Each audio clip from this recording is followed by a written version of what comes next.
หลังจากกวนเรียบร้อยแล้วกวนแล้วเอามาให้จังไดบัดนี้นะกวนแล้วเอามาให้จังไดบ่ได้ยินกวนแล้วเพื่อนก็เอามาแบบนี้จ้าเอามาใส่กระโตก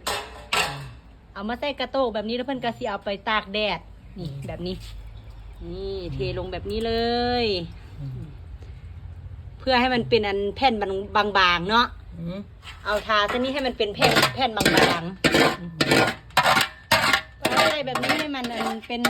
แผ่นบางๆแล้วเพื่อนก็เอาไปอันตากแดดพอมันแห้งแล้วเพื่อนก็สิเอามากรีดได้บัดนี้เอามากรีดให้มันเป็นแผ่นแล้วก็สิม้วนแหละเดี๋ยวบัดแล้วสักน้อยที่พามาเบิ่งตอนมันแห้งเด้อนี่ แต่ถ้าบ่มีแดดจากที่ไปตากใส่ละบัดนี้นะฝนกระลินย้อยๆอยู่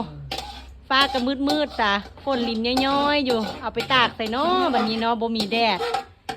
เดี๋ยวมาท่าซิมมักม่วงกวนของแม่ย่านำกันเด้อจ้ายิ้มอีกแน่ปากแดงๆน่ะยิ้ม